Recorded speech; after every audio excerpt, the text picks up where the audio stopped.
अस्सलाम वालेकुम नाजरीन। आज हम बात करेंगे बर्ज हूद के बारे में। यहाँ पर हम जानेंगे सितंबर के इस दूसरे और तीसरे हिस्से में आपकी जिंदगी, रिश्ते, काम और सेहत पर सितारे क्या असर डालने वाले हैं। तो आए शुरू करते हैं। सबसे पहले हम बात करने वाले हैं 9 से 14 सितंबर की मुकम्मल प्रेडिक्शन। इस हफ्ते आपको अपने अंदर की सच्चाई को पहचानने के मौके मिलेंगे। आप महसूस करेंगे कि कुछ पुरानी सोचें या रवैये अब आपके काम के नहीं रहे। बेहतर यही होगा कि इनको छोड़कर आगे बढ़ा जाए। दरमियानी दिनों में आपकी बातचीत ज्यादा साफ और असर डालने वाली होगी। काम या तख्लीकी शोबे में आपको अपनी पहचान बनाने का मौका मिल सकता है। हफ्ते के आखिर में घर वालों के साथ वक्त गुजारना या पुरसुकून माहौल में रहना आपको सुकून देगा। अगर हम बात करें 15 से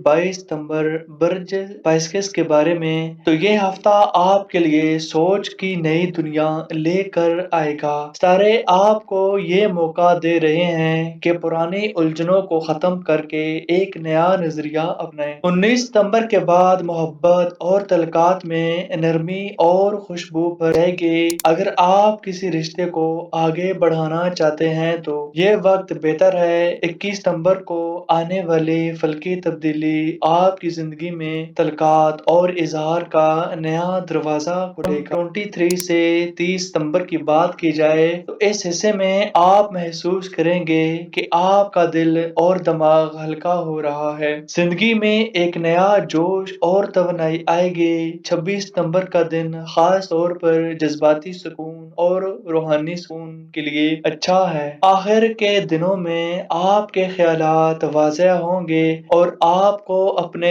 अगले कदम का यकीन हो जाएगा। बरजहूत वालों के लिए सितंबर का ये दौरानिया तब्दीली, खुद शनासी और नई शुरुआत का पैगाम है। अपनी हसास तबीयत को कमजोर ना समझें। आपकी सबसे बड़ी ताकत है आप दिल की सुने और जिंदगी के नए बाब को खुशी से कबूल करें। आज की वीडियो हमारी इतनी ही। नई वीडियो के साथ मिलेंगे, तब तक के लिए इजाजत दें। अल्लाह हाफिज।